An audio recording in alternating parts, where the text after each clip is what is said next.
Thanks for joining this week. And here is part 2 of getting the face glazed in. So if you missed part 1, check that out in my videos. And here is part 2. Let's dive in. Okay, so this is still wet. So I'm just going to go in. As you can see, there is white glaze on my brush. So I'm just going to go in and kind of start where the highlights are the biggest and just kind of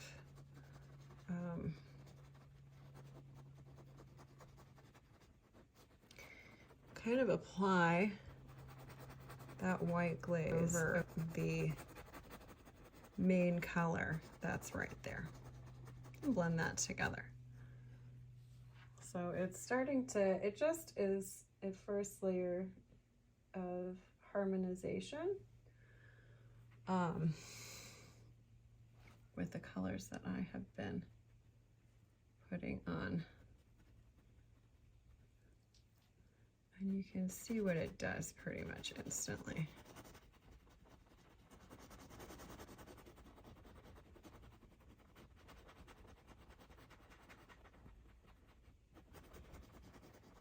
Softens the skin.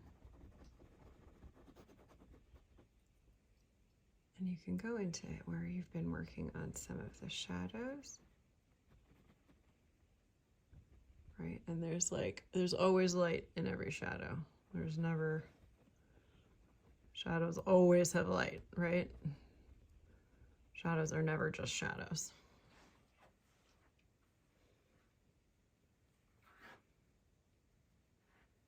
And if you're wondering, like, why does this baby look so weird? Eyelashes make a huge difference in any figure. The second you add eyelashes and eyebrows, it instantly looks correct. And until you do, it's always like, what's wrong with this? So I'm just telling you that if you're kind of wondering why on earth this looks weird, just remember that there are some key elements that we are used to seeing in a face that this does not have yet. And so it's just going to look funny until those elements are added in. There we go.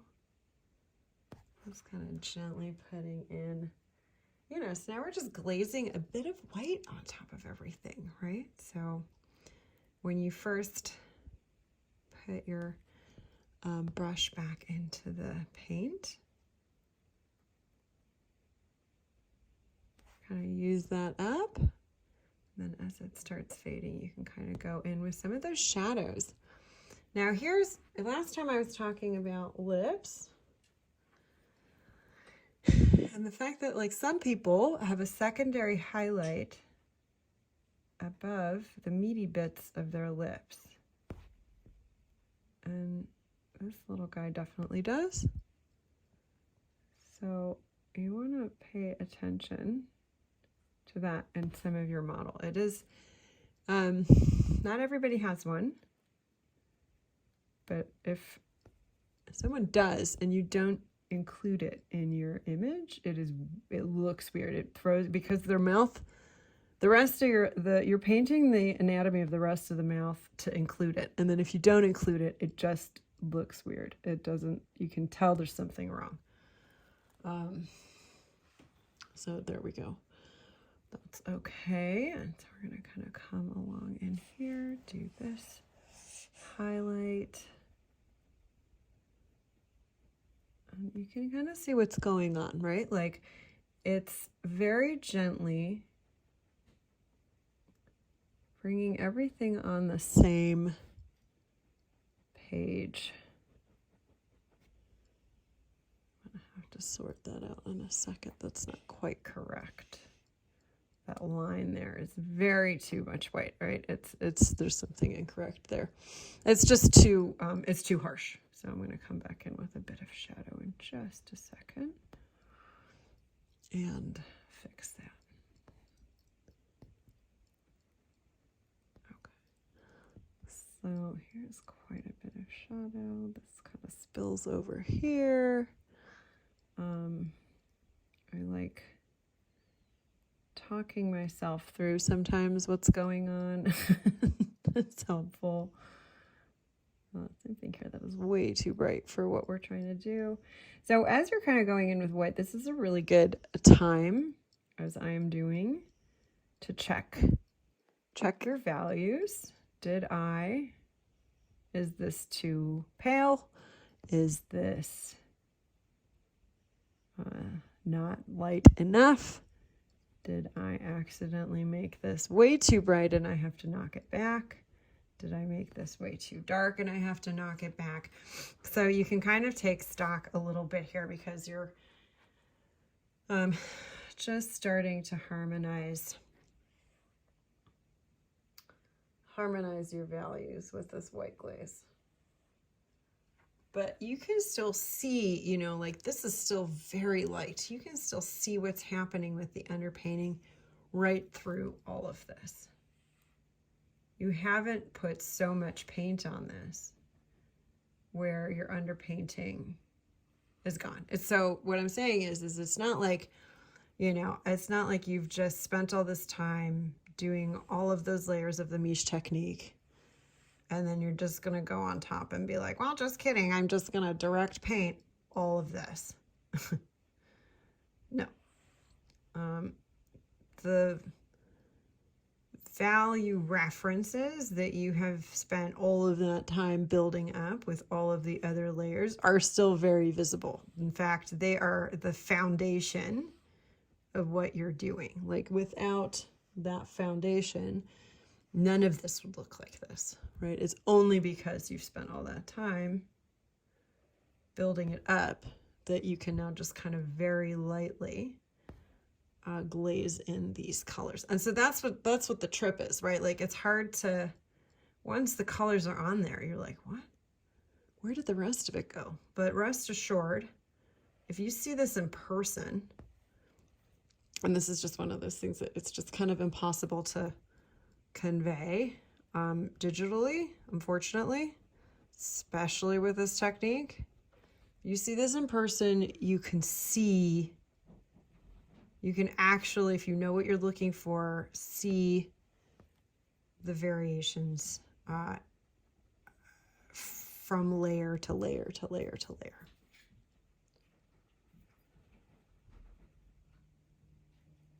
There we go. Okay, so I am, you know, the thing with every shadow too is every shadow has a highlight. So you never, ever just have a shadow by itself. Every shadow always has a highlight in it. Right? Light, shadow, light. Even here. This is all shadow, right? But what is this? There's a light in there. Same thing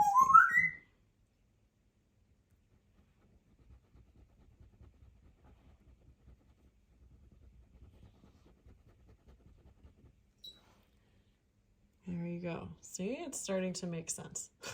Hooray.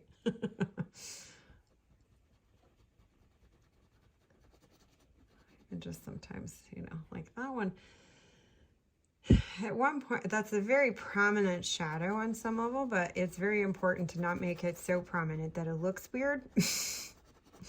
Like, you know, this is a very just interesting place to have, and it's very prominent on his head right there, but it again should not be so prominent that it looks like there's something wrong with his skull. So it's a fine balance of fine tuning. Okay, I'm going to go back in with just a little bit of dark here, and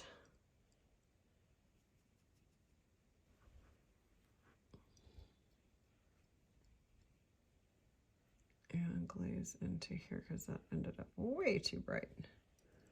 Same with this one. They're bright, but they're not that bright. Okay. That's helpful. And I can just kind of as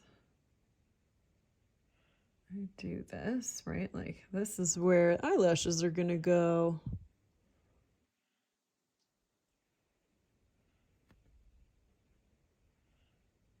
I'm not putting eyelashes on there, but at least kind of placeholders as I'm starting to get to closer and closer to where I can actually put that amount of detail in and it won't be weird. Okay, getting there, right? Getting there. I'm gonna go back into the mouth, make that a bit darker.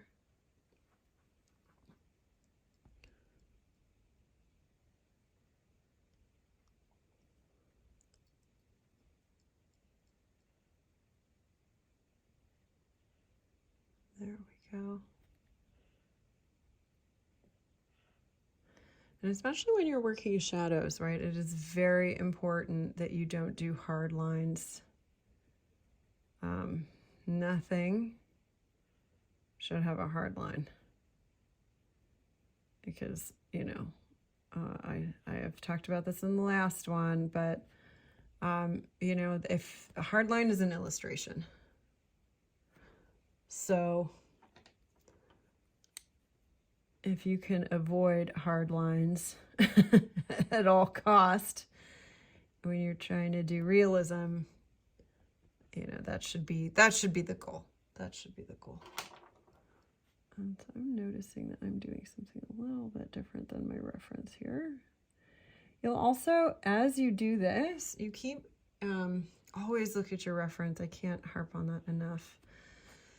But you'll notice that some of these things have moved potentially, right? Some of your lines just, as you're working with color, as you've been just building up glaze after glaze after glaze, in the underpainting, some of the lines just ever so slightly migrate. And while you do your best to catch them all as it's happening, it's not always that obvious until it is, right? Just like a lot of things. It's not, you can't see it until you can. And so when you notice one, it's never too late to fix it.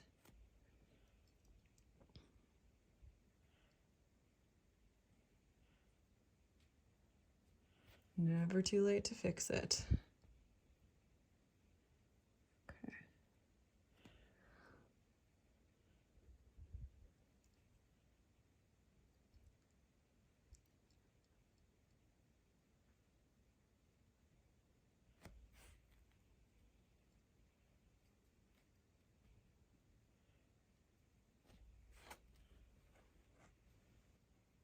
Okay.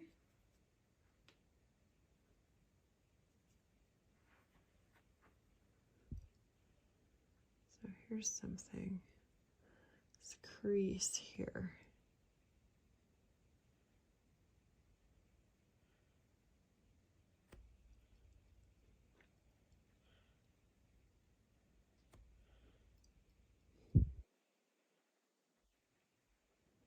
So I'm still being very subtle with what I'm working on, and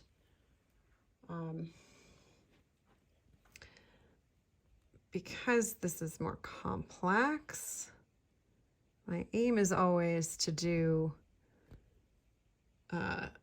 one color glaze, then one highlight, one shadow, right? And I still think I can probably do that, but my guess is just, as I'm working on this, it will probably be, it'll probably be that I will do a very short but necessary layer of color in here as another one as well, just to make sure I got everything I needed here. I'm noticing that the nostrils are a bit funny. Nostrils are very hard. They're both like extremely easy and also very hard. It's one of those things, like a lot of things on the face, that if you are struggling with any one of these features, don't feel bad. They're hard. Faces are extremely hard to paint. And if someone's like, oh, they're so easy, then they've just done it so many times that they feel that way. You know, it's not that they're inherently somehow easy and you're not getting it. They're hard, and it's one of those things where you just have to do it over and over and over again to get it. And some people, bless them, have just been trained to do that. And whatever everybody's art background is their own, right? Whatever art school or training or atelier or classes or, you know, whatever self, you know, YouTube videos, like if you're here, I'm assuming you want to learn something. And you are benefiting from all of the crazy stuff that I have done and found out over the years, and I am trying to help and teach that to you. But I'm also going to just be real that, like, it just takes time. You know, it takes practice and it takes time. And none of this stuff is just inherently simple. It's not. It can become and feel that way once you've done it 1,000 times, and I hope that it does for you. But if you're doing it right, at least the way I see it, some of these things should always be challenging simply because you're challenging yourself to do something better and differently than you've ever done it before. And I think there's a lot of value in that. If you're doing the same thing over and over and over again, of course it's going to be easy, but it's, you know, I don't know, me personally, I get bored. And if I'm not challenging myself to do something harder and better with each painting, then, you know, I just don't, that's not how I function. That's not how I work. I like challenging myself. I like finding new ways of doing things. I like a project that's going to make me grow every single time, you know. So that's just how I paint. And so to me, even if I'm doing something I've done 1,000 times on some level, there's elements and parts to it that are new to me every single time. And that is very important. Okay, so that's very important because I never want to stagnate. I never want to feel like things are getting stale. I never want to feel like, oh, I'm just going to phone this one in, you know, because I can do this in my sleep. It's nice to feel that way about some things, but painting to me isn't one of those things because I love it too much. I don't want to phone it in. Okay, there we go. Just a real easy. All right. Okay, so this is kind of in a good spot. I'm going to just touch that up. I don't know what that is. Just going to get rid of it.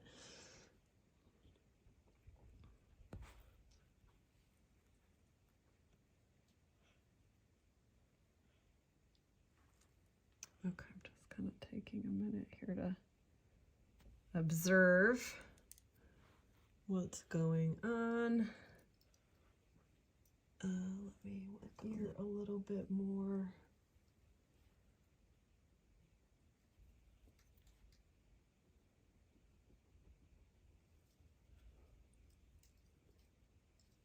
Kind of get some of these. So what I'm actually doing now, this is kind of a funny thing.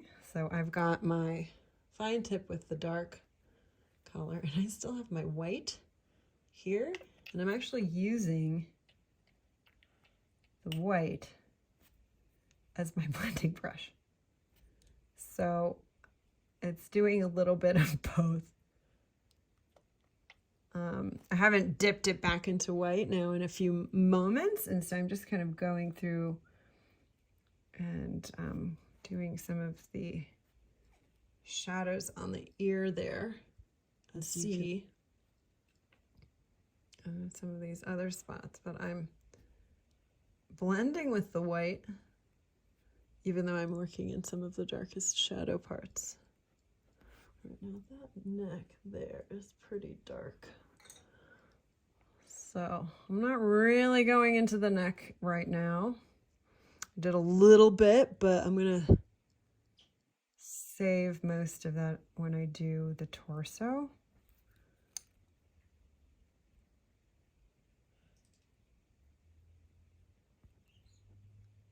So I'm just very lightly kind of putting in some of this color.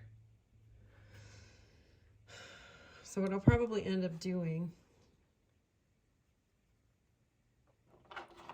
is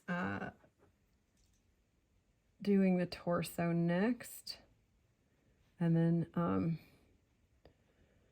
just see what kind of timing I have. I can do like each arm at a time, maybe both arms together in a perfect world.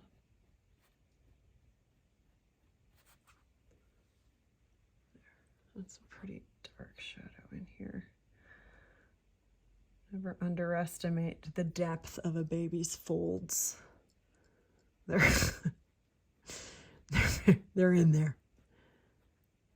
You know, I don't know if you've ever seen a parrot extend its neck all the way out. Never looks like they have long necks, but when they actually extend their neck out, it's like a turtle. Like, where did that come from, and where does that live? I know Mr. Sam. He's like, that's right. There's a lot in there, and same thing with the folds of a baby's neck. There's just so much else in there. Like, there could be yesterday's, dinner in there and you wouldn't even know it. And oftentimes there is yesterday's dinner in there. And you find it days later and you're like, oh my God, what? Okay. That's in a pretty good spot right there. I'm going to do some of the hair.